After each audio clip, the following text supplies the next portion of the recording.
Welcome to another edition of Drugs, Crime, and Politics. It's brought to you by the Drug Policy Forum of Texas. Good evening. I'm your host, Buford Carroll, joined tonight by my old colleague, who's been with us for quite a while now, Clayton Jones, and our special guest tonight, a long-standing feature in Houston life, Ray Hill. Thank you, Buford. Glad to have you with us tonight. And I think we'll start out tonight with a few items of news. I received a countdown the other night that there are approximately 7 voter issues around the country that will be on the ballot this fall. These include a decriminalization of marijuana issue in Massachusetts. It includes a medical marijuana proposal in Michigan. It includes a couple of propositions in California that would extend the use of rehabilitation and therapy instead of prison. It includes a couple of changes in sentencing law in Oregon. So in terms of ballot measures, this is going to be a fairly busy political season. And I did a little calculating this last couple of weeks. It was announced by the FBI that last year, 2007, there were 872,721 arrests for marijuana. That sounds like a big number. So I decided to find out just how big that number was. 872,000 people is slightly fewer than the number of people in Montana and slightly more than the population of Delaware. 5 states in the District of Columbia are smaller than that. In terms of cities, 872,000 people would fit in between Tulsa at 898,000 and Daytona Beach, Florida at 839,000. It would be approximately the 55th largest city in the country. If we move that 872,000 people to Texas, they would be the 4th largest city in the state, smaller than San Antonio's 1,100,044 and Austin's 856,000. So that's the number of people that just the marijuana part of the war on drugs influences. Can I have a piece of this brief? You sure can. Because when you arrest someone for marijuana, you affect at least 5 other people. Okay. You may have a mother and a father and siblings. Yeah. You may have a wife and children. Yes. So when you arrest one of those 872,000 people, multiply that by 5. Okay. And we'll have a look at that city. That puts me up to about 4 million. And that's bigger than Houston. Yes. Because, no, the criminal justice system does not handle people one to the box. Right. It invades families. Now, if we were talking about killers here, a little invasion is justified. Right. But we're talking about people who are not doing anything harmful to another human being, and as far as I'm concerned, not doing anything harmful to themselves. Well, let's look at something else here, too. The federal government also reports that last year, at any time, there would be about 16 million people who would have smoked marijuana or used marijuana within the previous month. Now, that's about 5% of the population. Mm-hmm. If you've got a law where 16 million people are violating that law every month, it sounds to me like there's something wrong with the law. Bank robbery, murders, yeah, let's come down hard on them. But when you've got 16 million people a month saying that law is no good. I suspect they're probably right. Texas prison system currently has 160,000 people locked up. Is it still the biggest, or did California take the lead? It's this week, that week, and all that. The largest percentage of any state's population, except Louisiana. Okay. And we may need to lock up more Louisianans. Yeah. There may be justification for that. Well, But, there may be some Louisianans in Texas prisons, too. but of those, according to Texas' own figures, 79% are drug related. We've been talking about marijuana, Yeah. but I don't think, and it costs, incidentally, currently in Texas, about $27,000 a year per inmate Right. in the prison system. Right.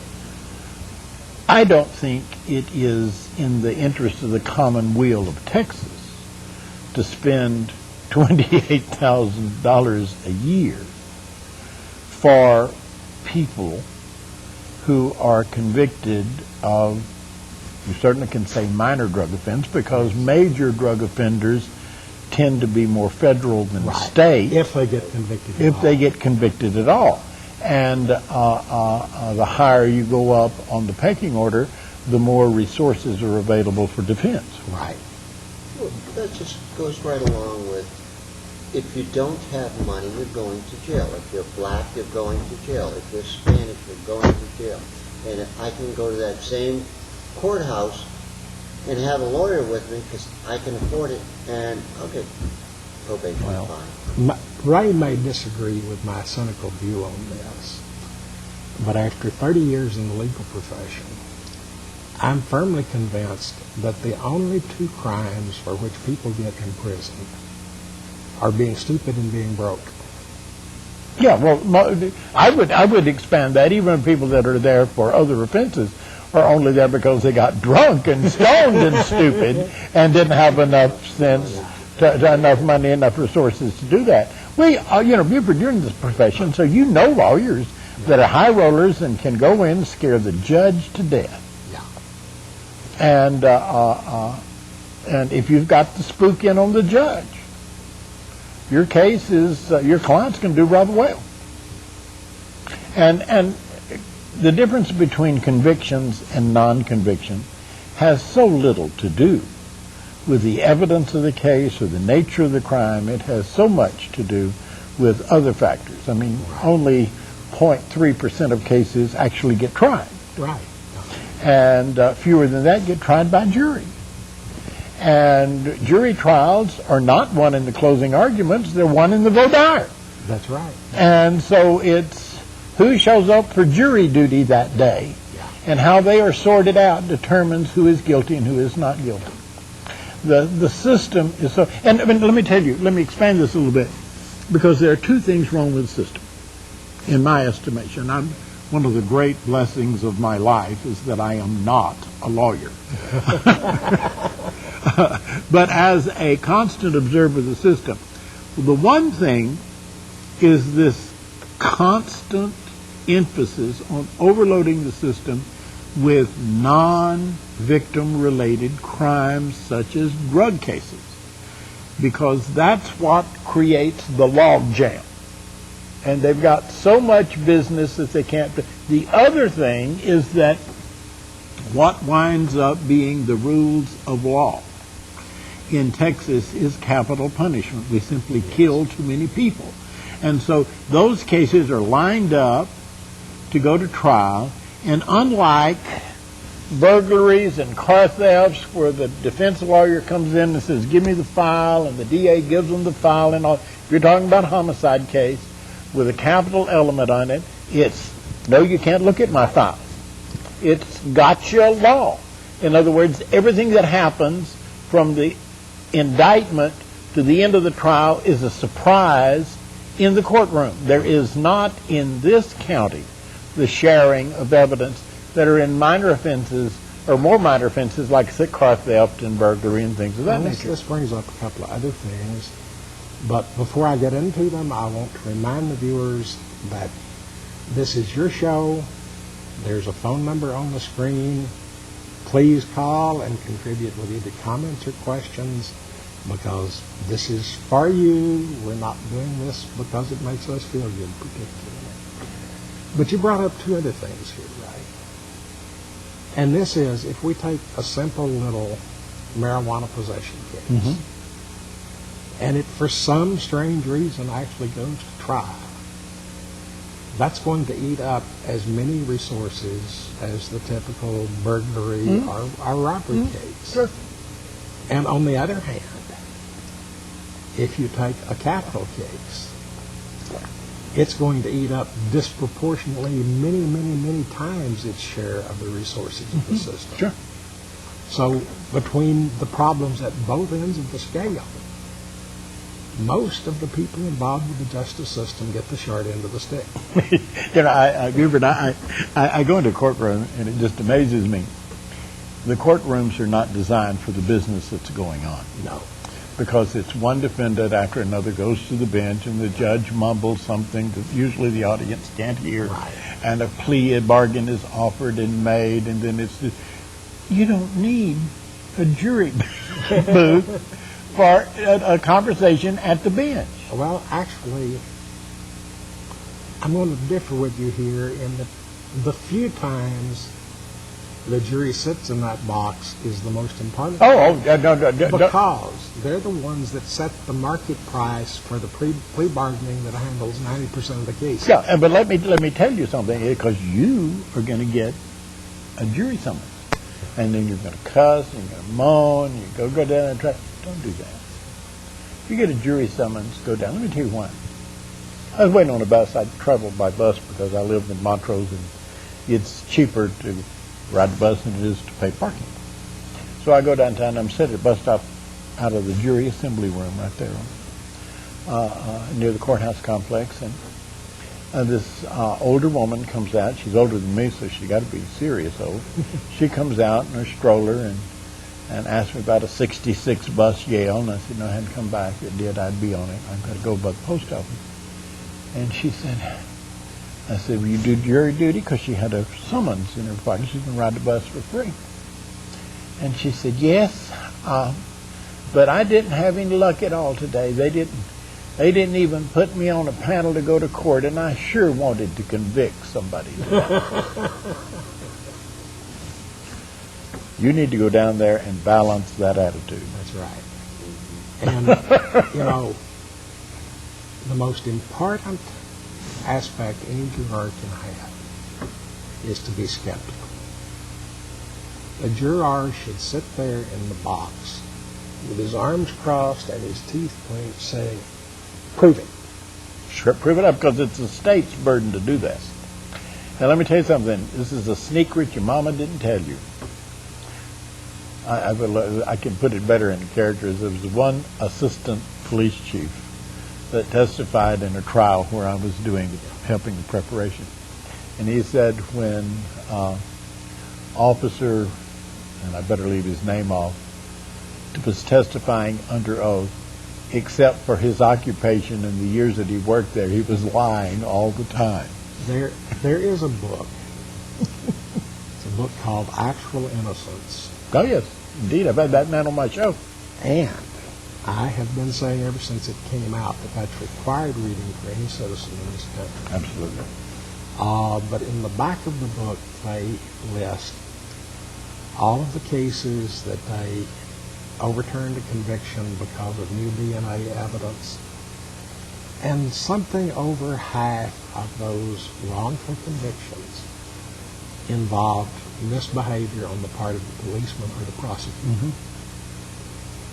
And that's... I mean, in the hot news is the prosecutor that was having an affair with the judge. And the courts of appeals don't seem to get to that issue. So why, when these people become free, that the evidence proves them, the DNA proves them that they're innocent, and the policeman or whoever blatantly purges themselves, why don't they go back after these people?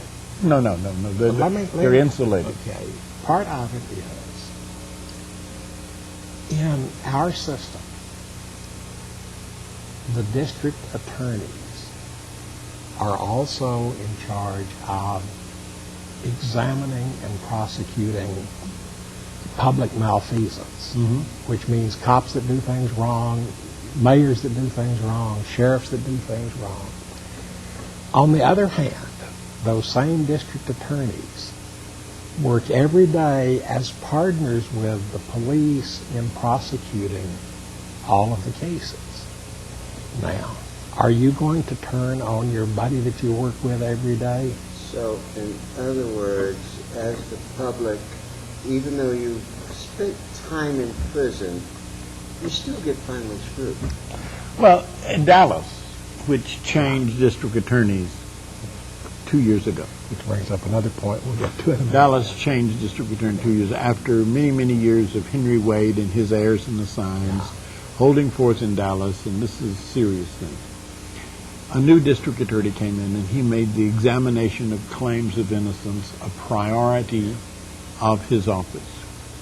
There have been, since last week, or up to last week, 21 exonerations for major crimes.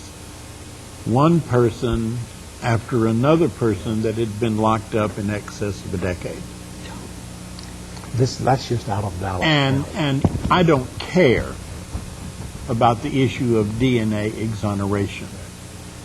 Each of those innocence cases, at the base of it is some prosecutorial misconduct. Yes. Because there was, in most cases, exculpatory evidence that was not shared with the defense. In many cases, the evidence was, like the Houston Crime Lab situation. You know, they went down and they didn't testify as to what the science found. They testified as to what the prosecutor and the cops told them to find to justify the conviction. We have to take a break, so we'll continue here after a couple of minutes. So we'll take a break now.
Good evening.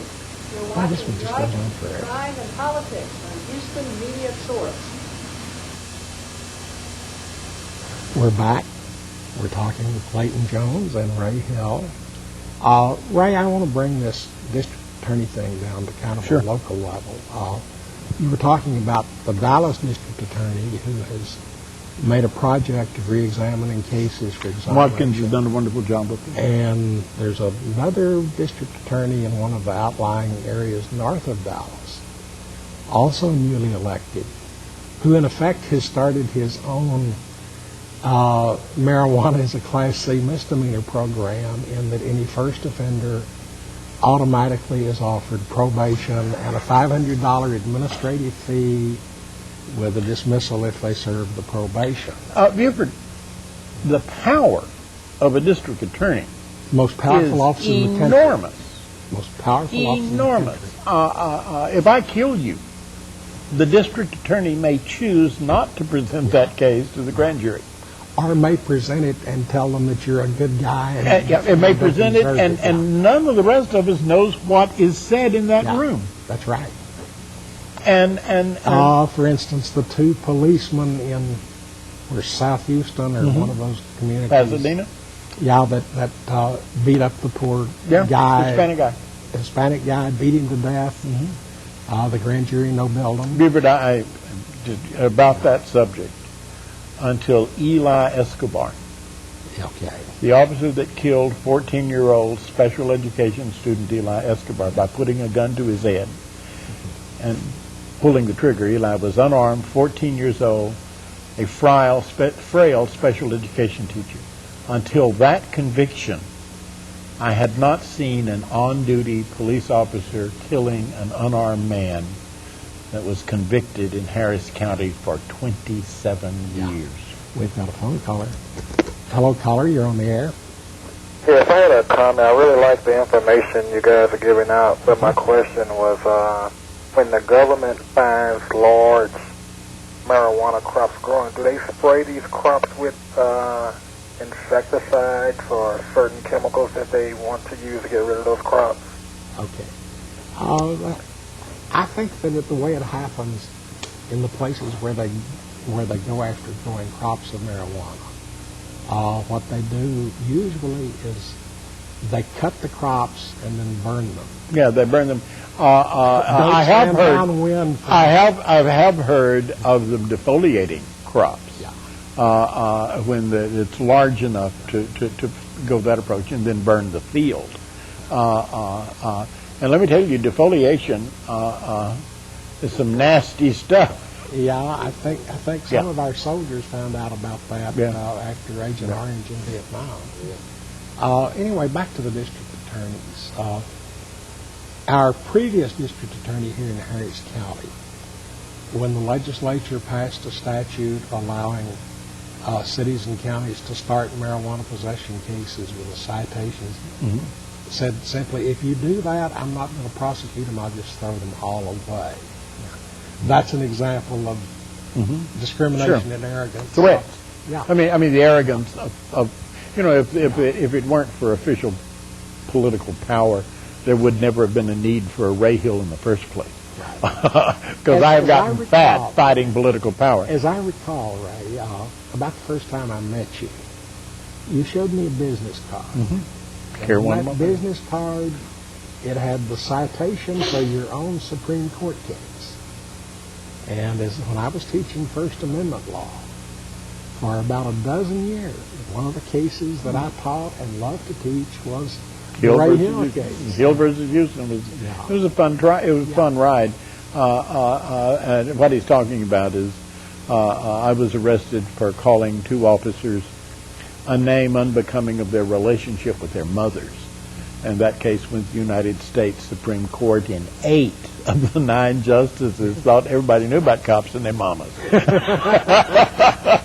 Do cops have mamas? And abused mamas.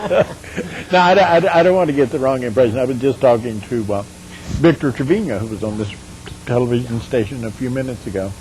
And Victor's an old friend of mine. What, chief deputy in the sheriff's office? No. Victor is constable, the elected constable of Precinct 6. And I've known Victor for a long time. A friend of Victor's is running for Harris County Sheriff. Adrian Garcia, who I have known since he was a police officer. Adrian and I think the first conversation we had was he was on the gang task force, and he called me and said, I think they're doing this wrong. He said, basically, the police gang task force, we're trying to convince the gangbangers that we're a tougher gang than they are. And I think that's the wrong way to do that. And I said, I agree with you, that's the wrong way to do that. because it reinforces their thinking.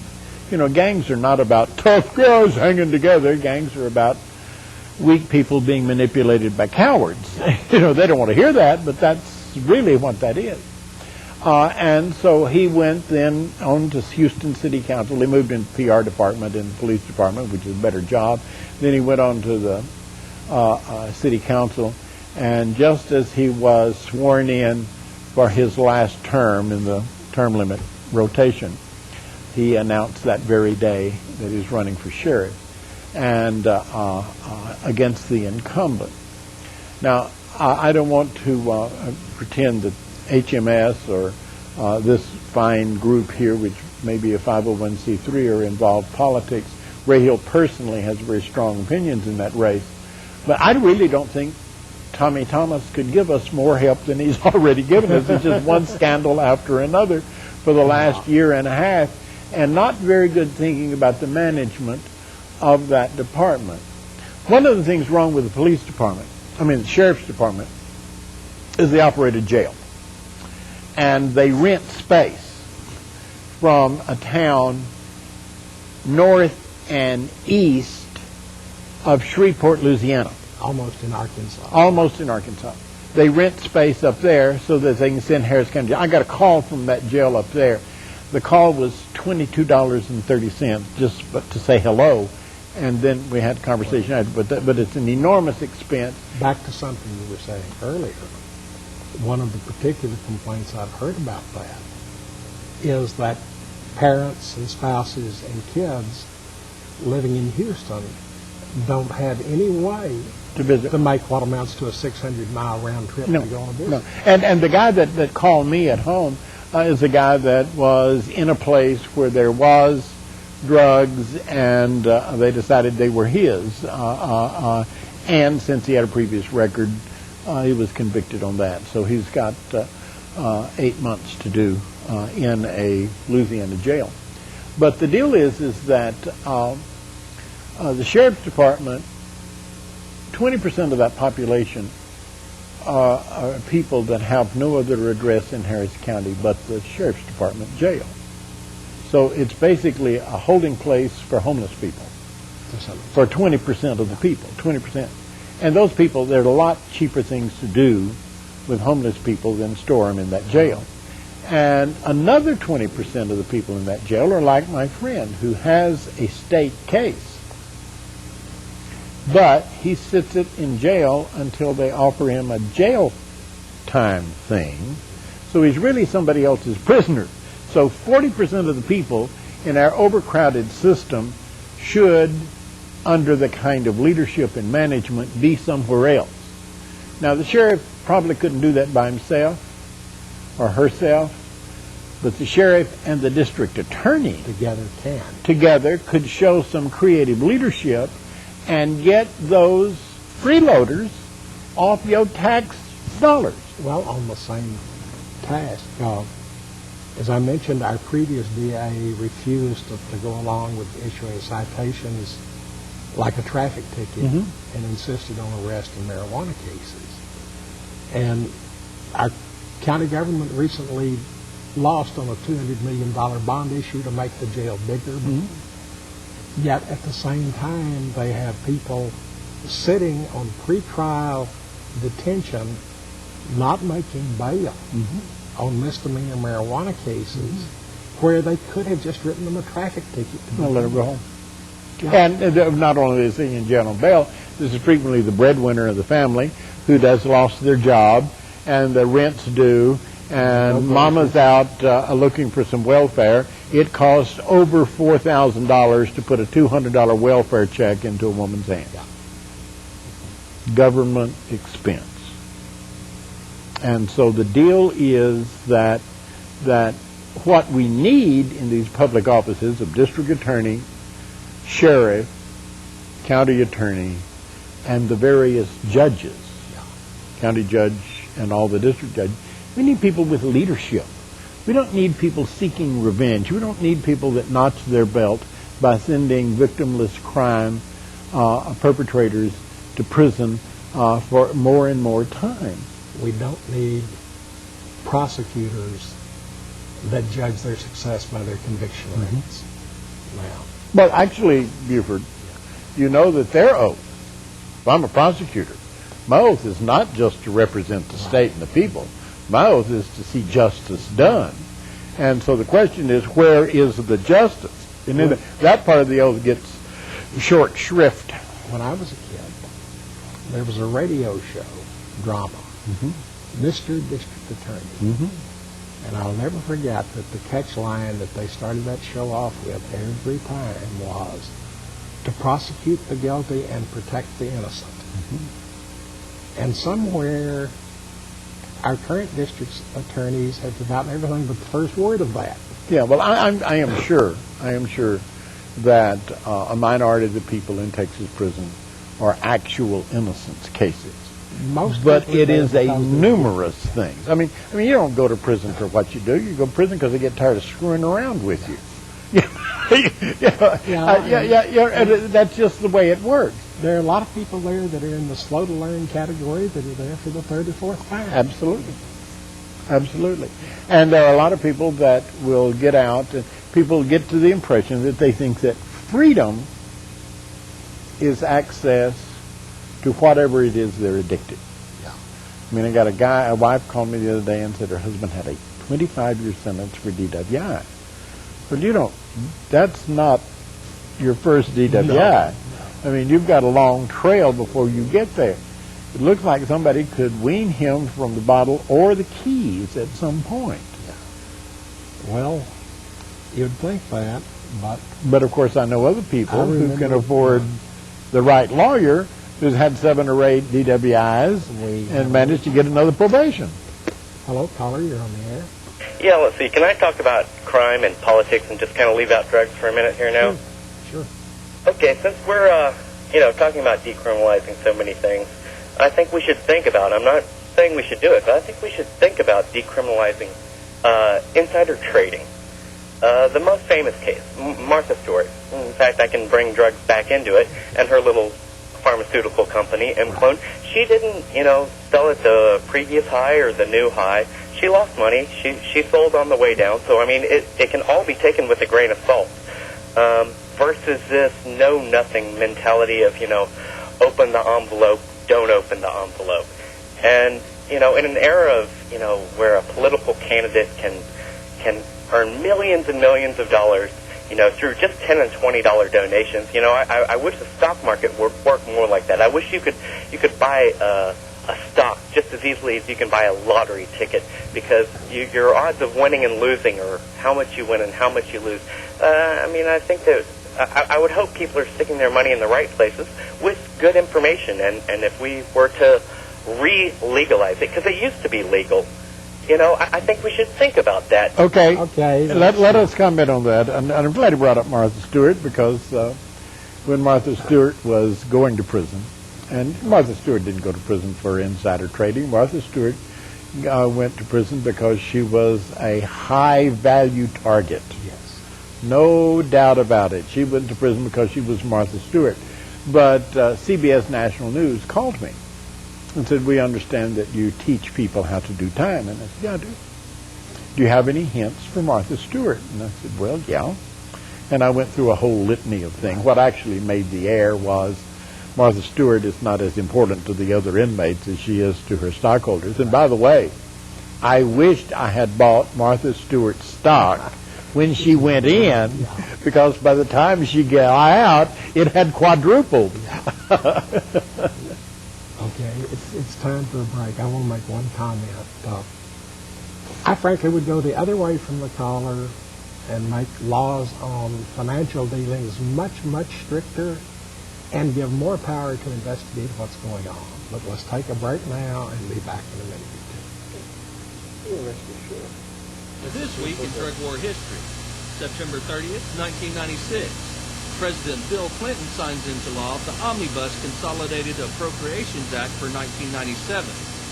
Fiscal year 1997 totals provide increased drug-related funding for the 2 leading drug law enforcement agencies in the Department of Justice. October 2nd, 1992. 31 people from various law enforcement agencies stormed Donald Scott's 200-acre ranch in Malibu, California, looking for marijuana plants. Scott, who believes thieves are breaking into his home, comes out of the bedroom with a gun. He is shot dead. Scott had refused earlier to negotiate a sale of his property to the government. After extensive searches, no marijuana is found. October 3rd, 1996, U.S. Public Law 104-237, known as the Comprehensive Methamphetamine Control Act of 1996, is signed into law by President Bill Clinton. October 4th, 1970, legendary singer Janis Joplin is found dead at Hollywood's Landmark Hotel, a victim of what is concluded to be an accidental heroin overdose. October 5th, 1999, the war on drugs is an absolute failure, says Governor Gary Johnson of New Mexico. Johnson also meets with founding members of Students for Sensible Drug Policy. October 6, 2000, former U.S. President Bill Clinton is quoted in Rolling Stone, "I think that most small amounts of marijuana have been decriminalized in some places and should be." This is Steve Nolan for the Drug Truth Network.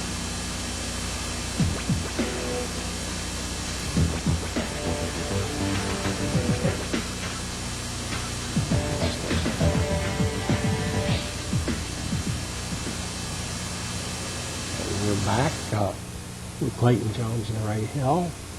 I think we've been going at it pretty hot and heavy, and I think I want to maybe ease the air a little bit before we go on. Can I do one more Yeah. thing while we're talking about electoral politics? Yeah. Because there's something I did that I'm very proud of. It's called the Ray Hill Bill in the Texas legislature. If you're watching this show and you are a former felon, but you have gotten off paper, you have until this coming Monday to register to vote in this election. And if you're off paper, you became qualified to register to vote that day. You don't have to go get any papers. You just simply pick up a voter registration card and get it in the mail no later than Monday. And you can vote in November's election, or you can get your voter registration card and go vote early. Yes, I was going to say tonight that for all of you, October the 6th is the deadline for registering for this year. They have voter registration forms at all of the post offices. You can fill them out right there on the spot and drop them in the slot and take care of it, but you have to do it by the 6th. Absolutely. But anyway, a couple of lighter stories in the news. So, the first one comes from Japan. And it seems like two of the leading sumo wrestlers were booted out of the Professional Sumo Association for disgracing the organization because they were caught possessing marijuana. Heavens. The other story, this one comes out of China for what it's worth. They had a 4-year-old elephant that they were releasing from 3 months of intensive rehabilitation for a heroin addiction. It seems that he had been captured by drug smugglers, and they trained him and kept him quiet with heroin-laced bananas. Let's see what this caller has to say. Hello, Got any caller? bananas? Hello, caller. You're on the air. Hey, Buford, this is Dean. Yeah, Dean. Yeah, hey, Ray, how you doing? I am well, sir. Well, it's good to hear y'all's voices. I don't have cable where I'm at today, but I wanted to call in and just touch base, talk about a couple of things going on. This Sunday at 3 to 9 p.m. at Dan Electro's, we're having kind of a get out the vote, I think they're calling it Toke the Vote Drug Truth get together. It's going to be a chance for us to hear some politicians, some political party heads, some musicians, some bands, some folk singers, and it's one of our last chances to register to vote. And I'm hoping folks will come out. That's Dan Electro's, 3 to 9 p.m. this Sunday. Can you give us an address for Dan Electro's? I do not have it in front of me. I'm sure people could Google it. It is hard to get to. It's in Washington? Yeah, I think that's right, Ray. Yeah. But it's 3 to 9 p.m. And Ray knows about this one, this upcoming event between the district attorney candidates. Mm-hmm. We're going to have them live on the air noon to 1 o'clock on Tuesday, October 14th. And I'm putting out a call to Ray and to the other programmers, news people, reporters, whoever, who submit questions that I can ask these two candidates, Bradford and Lycos. And it's not going to be just the drug war, but that's certainly going to be a large part of it. But we want to talk about, other things, the death penalty, jury selection, arrest rates, racial bias, failing crime lab, all the things that... Indigent defense? Yes, sir. All the things transparency of the offices. Yeah, see, now that there's a chance of change, you now have a lot of good ideas. But my main thing, Dean, and this goes all the way from the president's office down to the dog catcher, is transparency of the office. Oh, certainly. Everything that office has, generates, says, unless there is some very special reason, should be released directly to the public without any fooling. Well, and that's the whole point of it, isn't it? That why all the secrecy? I mean, aren't they all in the public interest? Shouldn't the public know about it? I agree. You could even say that since we the people are the government, all of that information belongs to us in the first place, and as our agents, they're holding it in trust for us. Well, it seems like I remember that. It's been a while. Well, that's the idea anyway, isn't it? Yes. Well, I need to, while you're calling in, I need to recruit you. Yes, sir. I'm trying to start a movement where people stand up and are counted for their position on the drug war. Well, I'm with you, Ray. What are we doing? Okay, so how we do that is if you favor the repeal, the end of the drug war, and the repeal of laws where oppressive drug laws are used against people for possession and use. If you favor that, drive with your headlights on during the daytime. Well, it's a good idea. Now, if you're opposed to that, and you don't think that we need any changes, and you're for the continuation of the drug war, drive with your lights off at night. All right. Well, since the drug warriors are in the dark about anything already. that might solve the problem, right? Well, it's a good idea, Ray. I'm with you. Okay, I knew that would be a popular idea. Well, and I wanted to share a little bit with your viewers about my radio programs. Okay. I produce 9 shows per week about the harms of the drug war. KPFT airs 6 or 7 of them, I think, sometimes 8. And this week we had Kurt Schmoke, former mayor of Baltimore, Deborah Peterson-Small of Break the Chains organization, talking about the racial bias inherent in this. And we had Dr. Donald Vereen of National Institute on Drug Abuse. And we also are issuing, we're premiering the country western version of my song, Eternal War. And that's also available on, that's the Century Live show. The Cultural Baggage show this week featured David Bratzer. He's an active Victoria, BC constable, member of Law Enforcement Against Prohibition. And, of course, we get your Poppygate report from Glenn Greenway and a LEAP report from Terry Nelson. And I want to urge folks to listen to Ray's show and my show. My shows air Tuesdays and Wednesdays, 11:30 till noon on KPFT Houston, the mighty 90.1 FM.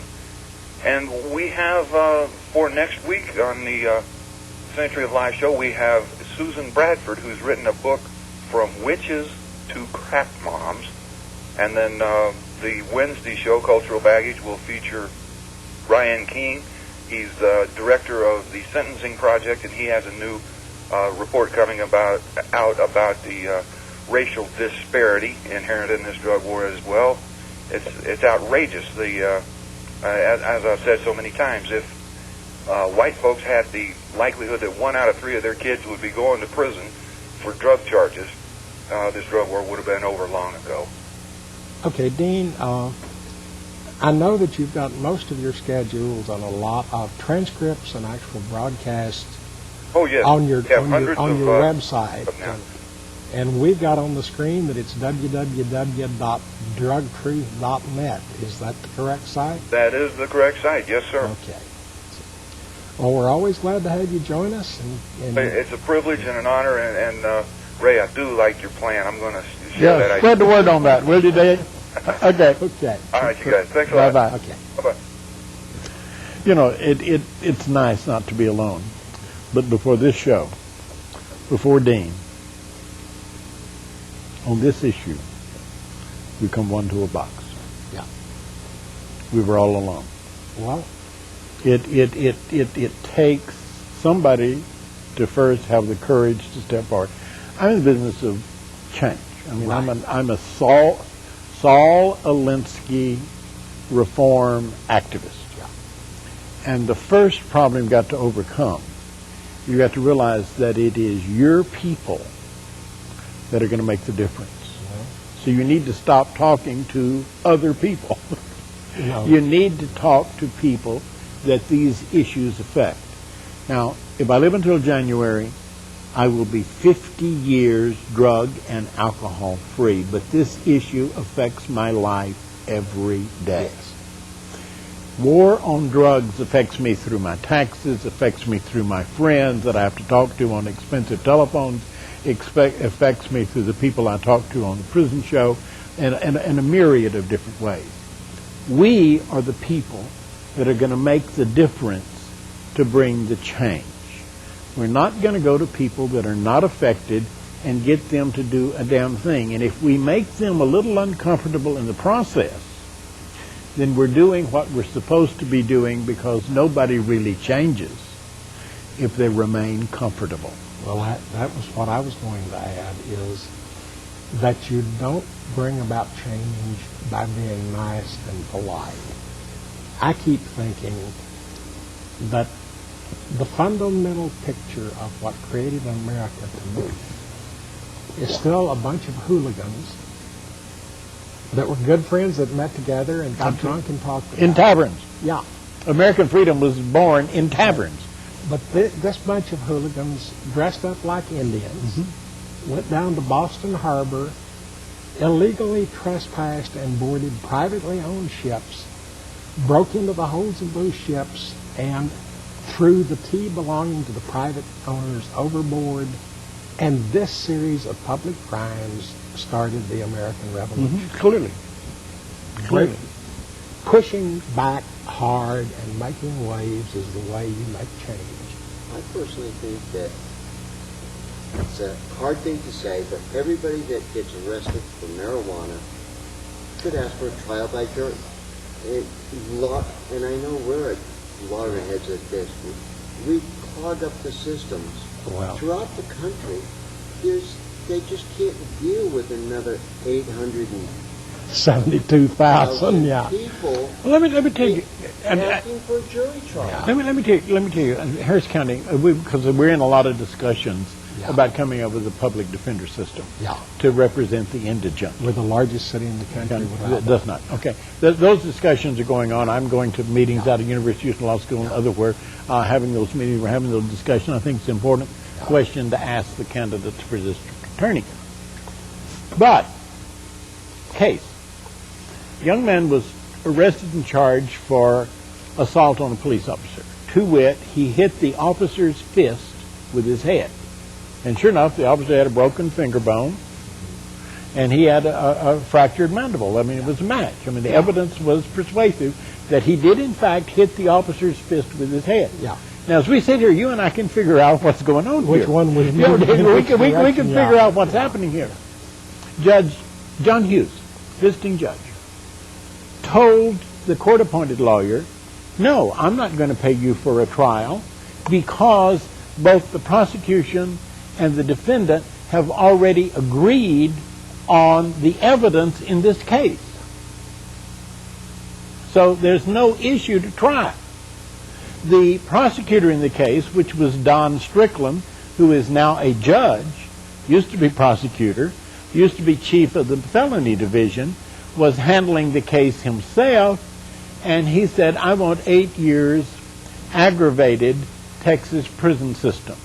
The appointed lawyer is not going to try it because the judge is not going to pay him to try it. So that defendant did not have the option for a trial. He had the right of it, but he didn't have the option. He had to stand in front of that bench and say, I waive my right to trial, not because he wanted to, but because he didn't have a lawyer to represent him. We've got to take another break. We'll be back in a couple of minutes. Do you suffer from fear of losing your election? Are you terrified that voters will discover you've done nothing to improve their lives? Maybe it's time you talk to your spin doctor about Incarcerex. In clinical trials, Incarcerex has been shown effective at reducing election-related anxieties by making voters think you're doing something about the drug problem. It's simplistic and fast-acting. If your problems continue or get worse, you can always double or triple your dose of Incarcerex. Whether it's addiction, therapeutic use, or just casual use, there's an Incarcerex plan for every American. Best of all, taxpayers, not you, will foot the bill. So talk to your spin doctor about Incarcerex today. Common side effects include loss of civil liberties, police corruption, racial injustice, increased terrorism, spread of HIV and AIDS, and violent crime. Void in prisons are also a common side effect. Stop taking Incarcerex if voiding lasts longer than 20 years. If you're trying to balance the budget, keep families together, or protect human rights, Incarcerex may not be right for you. Do not mix Incarcerex with the Constitution or common sense. So start taking Incarcerex and keep pretending you're doing something about the drug problem.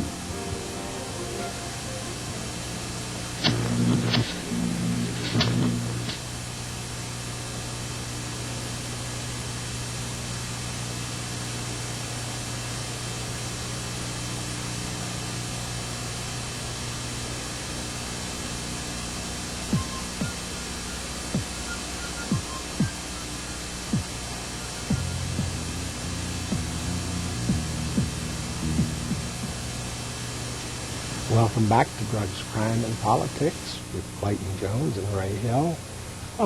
Clayton, you've been kind of quiet tonight. We haven't gotten much on the medical marijuana, but with the elections heating up across the country, what does it look like? There's a lot of great things to talk about because we have not lost an election when a marijuana issue has been on the ballot. Every single election has been successful. Yeah. So these 7 that you have, like Massachusetts, to decriminalize, I'm a New Englander, and I just know that people are just so fed up there that they want to get the government out of their backs. Well, I might fess up here.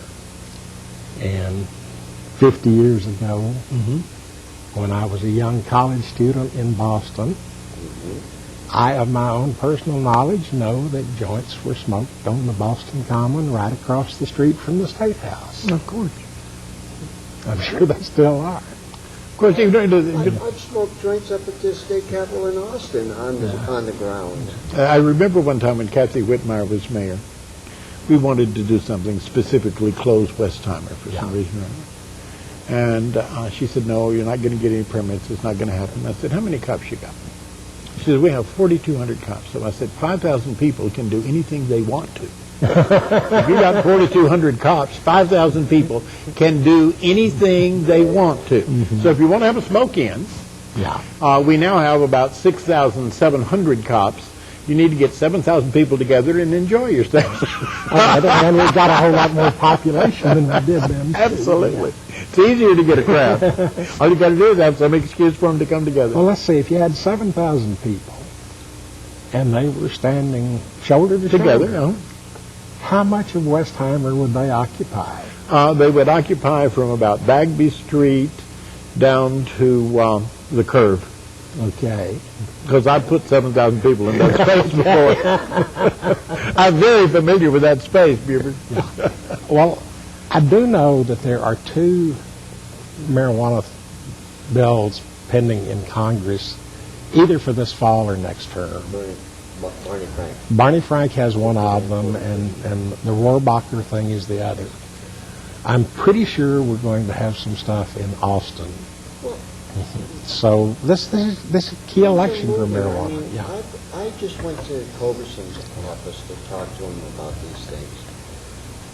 That was a waste of time, wasn't it? And I have to say, talking to a wall would have probably given more sense. And he's a conservative that needs friends right now. So he's in trouble. He needs friends.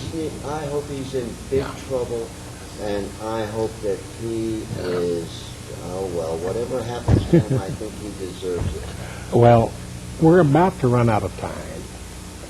And before we go away, there's something I want to say. Some of you have heard me say before that the three most important words ever put on paper are "we the people." That's what starts the Constitution, and it was earth-shaking. For the first time, the people themselves formed the government. It didn't spring from some clump of dirt. It wasn't the divine right of a king. It didn't get handed down from somebody's heaven. The people themselves formed their own government, and they still own it, but only if they exercise their power. About a month from now, it's time to exercise that power for all of us. Election day is coming up. Make sure you're registered. Make sure you vote, but don't stop there. After you've elected those so-and-sos, stay in touch with them. Keep reminding them who's the boss and how easy it is to fire them. It's your government. It's up to you to make it responsible for what you think it should be doing. If you sit at home that first Tuesday in November and just sit on your ass, you've got no room to complain. It's up to you. It's time for we the people to speak. Now, do either one of you gentlemen want to say anything? In about 2 weeks, you can get an early start because we're going to begin early voting. Thanks to former chair of the Elections Committee, Deborah Denberg, who was my member of Texas legislature from my district for many, many years. She became chair of that committee and started the early voting laws. Vote early. You only get one shot at it. Think about it before you go in. You can take a voter's guide with you if you're involved in an organization that endorsement. That's called the sample ballot bill, which is also law. And again, if you're a former felon who is off paper, you have a greater responsibility to vote than anybody else. Sons and sisters, they've taken your freedom away. You've got it back. Exercise it. You want to add anything? It's your country. Vote. Take control. We're the bosses, but only if we act that way. And we're glad to be back after all of the hazards of hurricanes Storms and moves and all kinds and of moving into a new studio situation. So let's take this as a good start for our 10th year of broadcasting, and we will see you again in about 2 weeks. And until then, let's just keep following what's going on and keeping up with it, and stay in touch with those politicians of yours. Okay? This is Drugs, Crime, and Politics, brought to you by the Drug Policy Forum of Texas. Now the credits are rolling.